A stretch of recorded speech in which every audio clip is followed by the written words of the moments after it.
أعوذ بالله من الشيطان الرجيم. بسم الله الرحمن الرحيم. هل أتى على الإنسان حين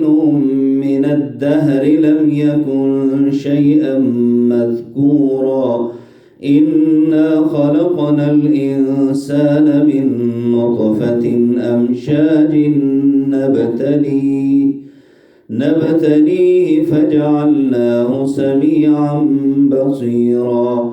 إنا هديناه السبيل إما شاكرا وإما كفورا إنا أعتدنا للكافرين سلاسل وأغلالا وسعيرا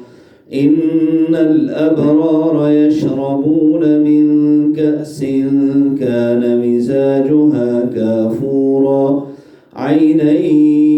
يشرب بها عباد الله يفجرونها تفجيرا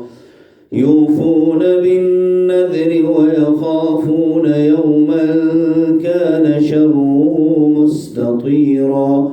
ويطعمون الطعام على حبه مسكينا ويتيما وأسيرا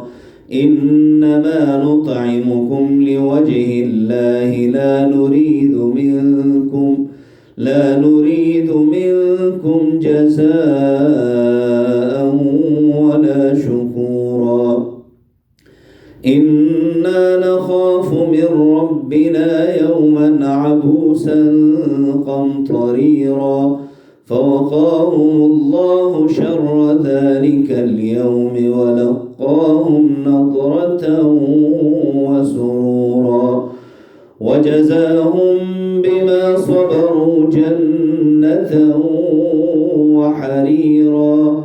متكئين فيها على الأرائك لا يرون فيها شمسا ولا زمهريرا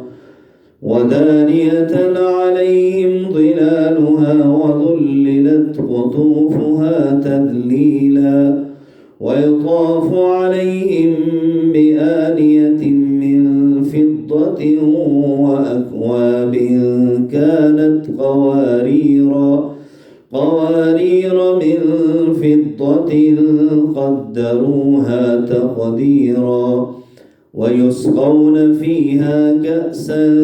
كان مزاجها زنجبيلا عينا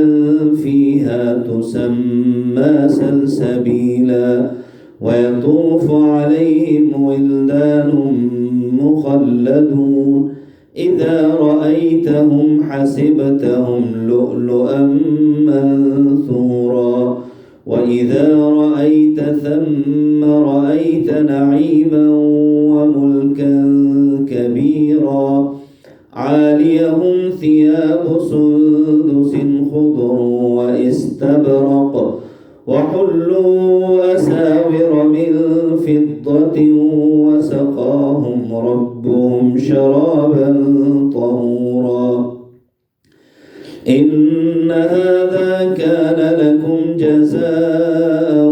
وكان سعيكم مشكورا إنا نحن نزلنا عليك القرآن تنزيلا فاصبر لحكم ربك ولا تطع منهم آثما أو كفورا واذكر اسم ربك بكرة وأصيلا ومن الليل فاسجد له وسبحه ليلا طويلا إن هؤلاء يحبون العاجلة ويذرون وراءهم يوما ثقيلا نحن خلقناهم وشددنا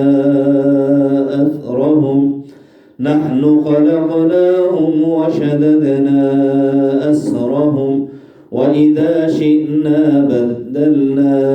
أمثالهم تبديلا إن هذه تذكرة فمن شاء اتخذ إلى ربه سبيلا وما تشاءون إلا أن يشاء الله إن الله كان عليما حكيما يدخل من يشاء في رحمته والظالمين أعد لهم عذابا أليما صدق الله العظيم.